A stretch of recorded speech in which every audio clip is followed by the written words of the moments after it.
Have you been using Google Jamboard and getting frustrated when your students accidentally move or delete very important information from the board?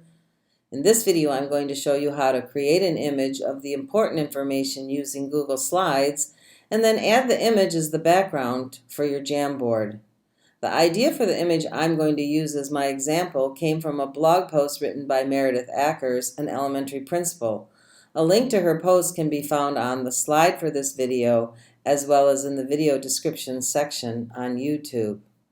Interestingly enough, a Google slide set up in the default 16:9 ratio size is the exact same size as a Jamboard, so it's the perfect vehicle for creating the backgrounds.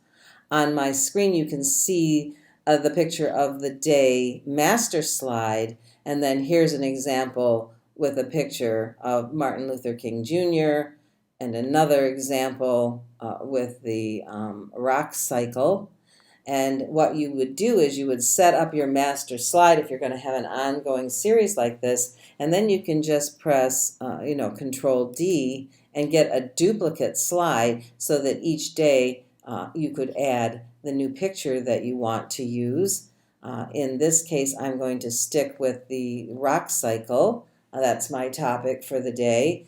And you'll notice that I'm going to have the students notice things about the picture, wonder about things, and then this makes me think. So it's one of those thinking routines that we use in class, and they're going to be responding to it via this Jamboard.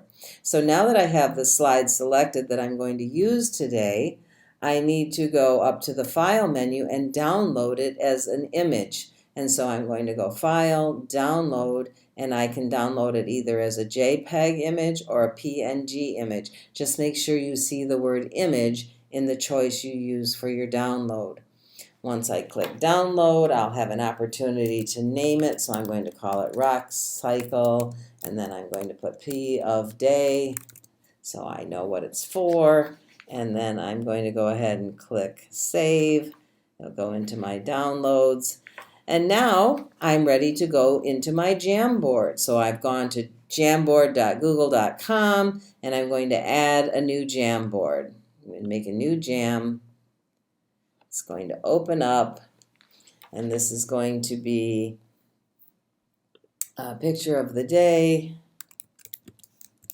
And I could put all of my pictures of the day in this same Jamboard just by adding more frames. But I'm going to start right here with frame 1, and what I want is my rock cycle image for the background. So I'm going to go ahead and click on Set Background, and I'm going to choose the image icon because that's what I want to add, and I'm going to upload that image that I just found. I'm going to go ahead and drag it onto the upload field. You can also browse and locate it, and now there it is. And what's so exciting about this is it's painted onto the frame. The kids cannot move it, they cannot delete it, it's there. So all that important information is in place. And then if you want to add movable pieces, you can simply teach them if they're going to make an I notice comment. They're going to come over here to the sticky notes, and they're going to make it a green sticky note for I notice. And they're going to start with that sentence prompt, and they're going to write in their information, and then click Save, and then they can move it around on the screen, and obviously they're going to have some information in there, but they will not be able to delete the directions or the image, and you're going to experience a lot less frustration when using Jamboard.